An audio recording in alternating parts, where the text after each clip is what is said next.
The announcement came at precisely 9:12 in the morning, a time usually reserved for system briefings and protocol reviews. Instead of discussing encryption updates, the room was filled with stiff expressions and forced smiles. The head of human resources stood beside the CEO's son, both avoiding eye contact, as if the simplest glance might reveal the truth they were hiding. The words were short and clinical, stating that her presence no longer aligned with the company's direction. No incident was mentioned. No misconduct was cited. The message was designed to end discussion before it began. Her colleagues remained frozen in disbelief. She had been their shield against digital predators, the rare kind of engineer who anticipated threats before they materialized. The company owed 2 major recoveries to her vigilance. Yet not one executive offered gratitude. They only watched as her security badge deactivated and her workstation screen faded to black. It became clear that competence was not the issue. Someone wanted her absence more than they valued her contributions. She stepped into the corridor with calm precision, moving as if the humiliation meant nothing. Outside the glass doors, she paused to glance at her smartwatch. Its display pulsed softly, as though it carried secrets no one else could read. Then she smiled. It was not the smile of defeat, but the quiet expression of someone who knew a story was unfinished. None of them noticed that her smartwatch had been linked to boardroom logs for months. Every conversation, every careless remark, every unauthorized instruction had been stored without fanfare. They believed they had removed a threat. What they had actually done was create an adversary who no longer owed them loyalty. Her exit was not an ending. It was the beginning of something far more calculated. The CEO's son entered the company with the confidence of someone who believed talent could be inherited.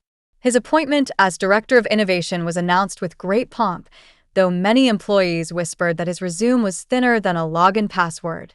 3 internal assessments had been prepared to evaluate his competence, and he failed each one spectacularly. He struggled to understand the terminology, confused architecture diagrams with decorative charts, and treated cyber threats as fictional problems exaggerated by anxious technicians. The board ignored these red flags, convinced that bloodline was enough to justify authority. Once seated in his new office, he began approving expensive digital initiatives that he barely skimmed.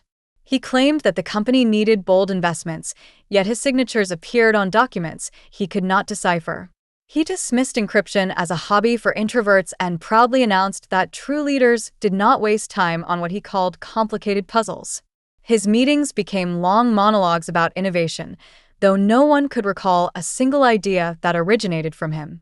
His ignorance would have remained embarrassing rather than dangerous if not for his appetite to impress potential investors. He regularly accessed sensitive files without clearance, bypassing layers of protection built to prevent exactly such behavior.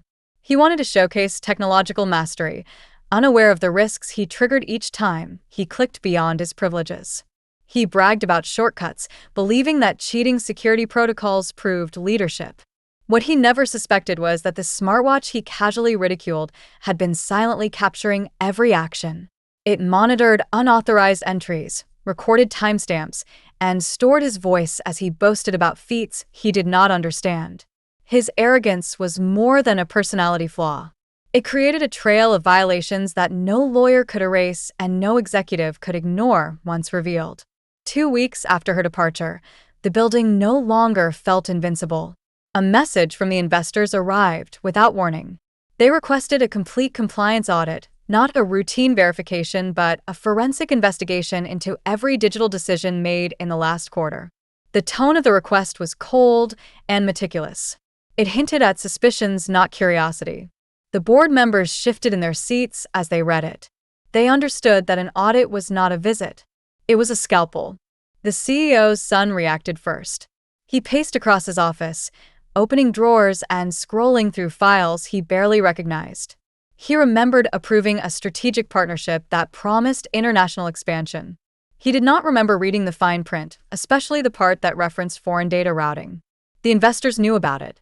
They knew it violated regulations that could bankrupt the enterprise. Panic settled where arrogance once lived. He called meetings that produced no answers and demanded explanations from team leaders who had never been consulted in the first place. The board attempted damage control. They sent carefully worded messages to the former encryption engineer, addressing her with unexpected warmth. They spoke of shared history, mutual respect, and opportunities for collaboration. Their tone suggested reconciliation. Their intention was survival. Her inbox collected every plea, yet she offered no acknowledgement. While they scrambled for salvation, she prepared something else entirely. Her smartwatch did not merely store files. It held conversations, timestamps, and irrefutable evidence of negligence. The audit was scheduled. The investors would arrive in person. The hierarchy that once rested on family power creaked under the weight of secrets it was never designed to carry. The documents were ready. The system was fragile, and one truth remained. She was the only person who could save the company, and she no longer belonged to it. The legal team gathered in a private conference room, expecting a routine clarification.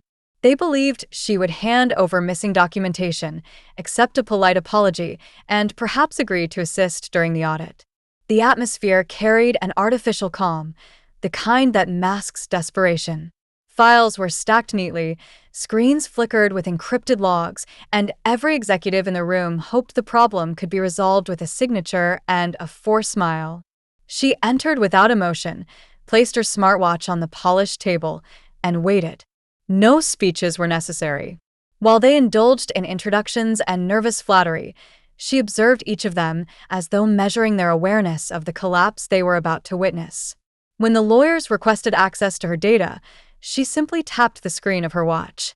The projection that appeared was not a collection of notes. It was a ledger of truth.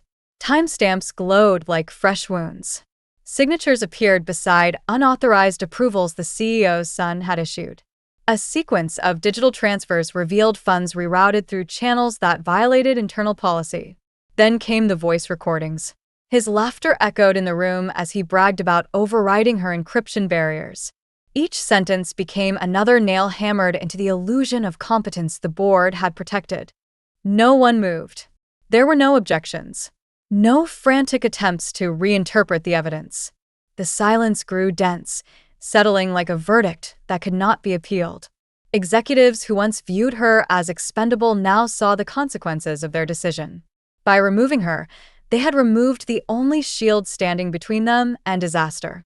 She reclaimed her smartwatch, walked toward the door, and left them staring at the ruins of their reputation. They believed they had dismissed an engineer. In truth, they had released the one person capable of rewriting their future without raising her voice. The audit's preliminary findings hit the company like a seismic wave. The projected fines were not symbolic penalties. They were numbers capable of erasing an entire legacy. Investors who once toasted the company's global potential now threatened to withdraw every cent unless the situation was neutralized immediately. The boardroom, once a theater of confidence, became a chamber of anxiety. Every executive present understood one truth. Their survival depended not on the CEO's name, but on the one person they had expelled without hesitation. They invited her back, though this time with humility rather than authority. Gone were the clipped tones and manufactured smiles. The board did not offer apologies. They offered options. They spoke of restoring her position, issuing a bonus, even granting her a leadership role. She listened without interruption. She did not react. The gesture was merely an attempt to erase their mistake.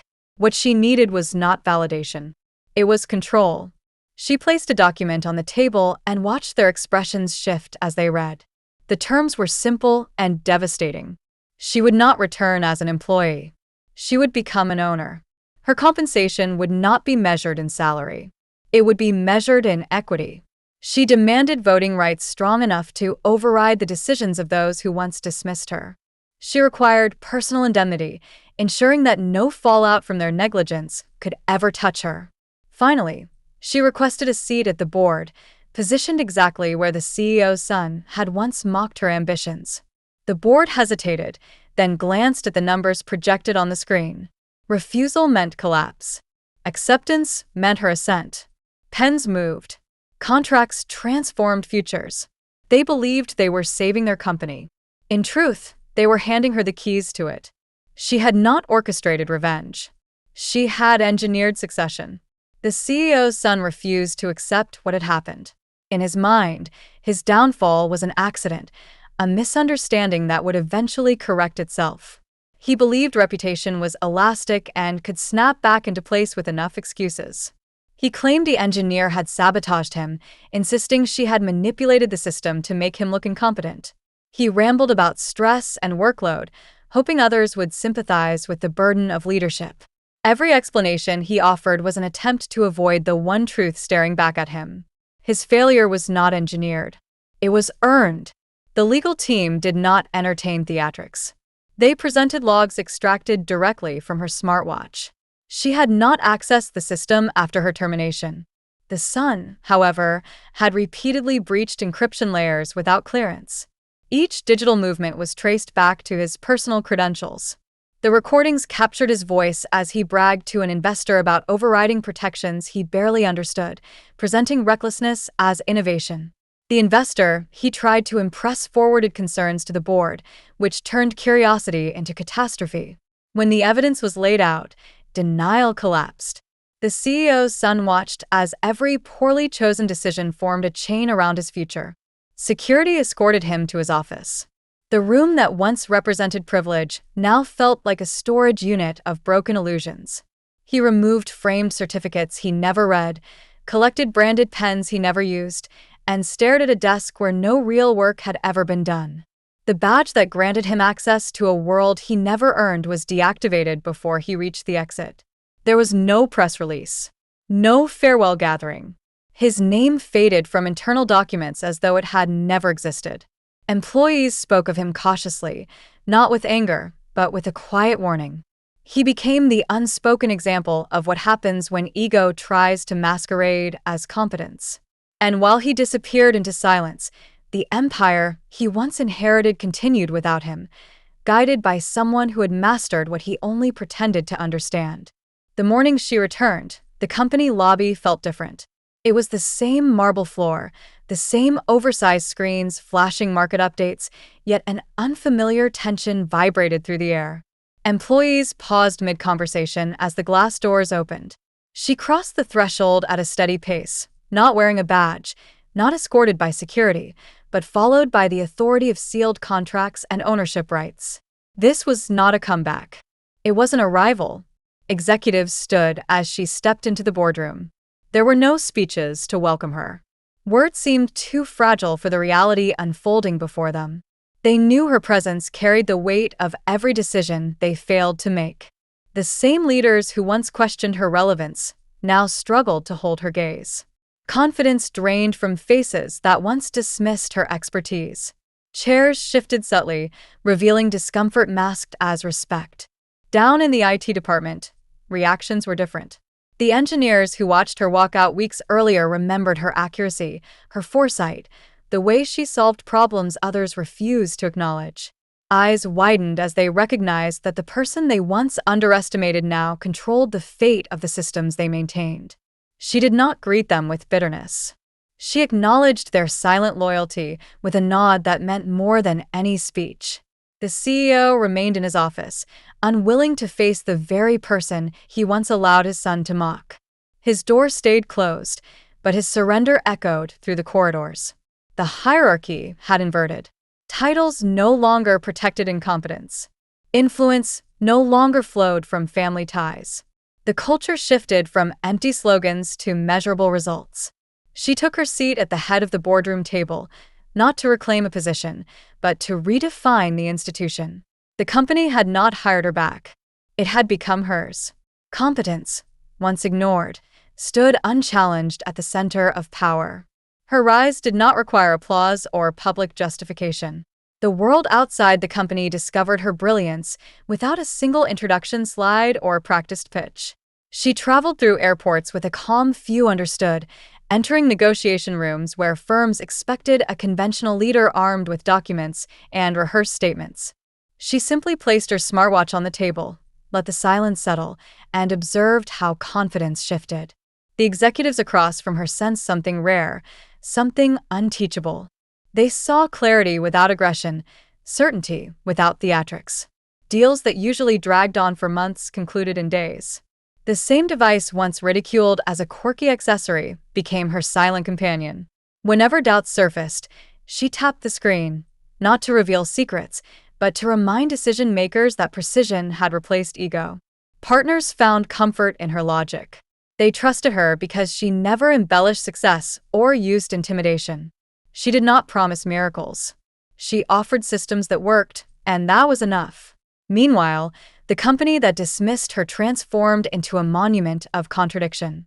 They now called her leadership visionary, though they once ignored her warnings. They treated her signature as an essential component of every major transaction.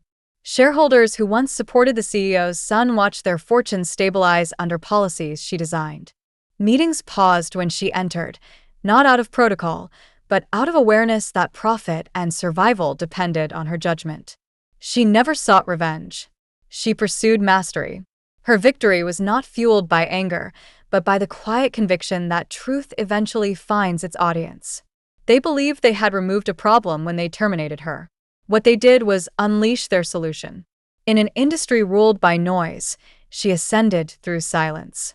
Somewhere, far from the empire she rebuilt, the former heir to the throne likely still wonders how a single word he disrespected became the force that erased his future. The word was encryption.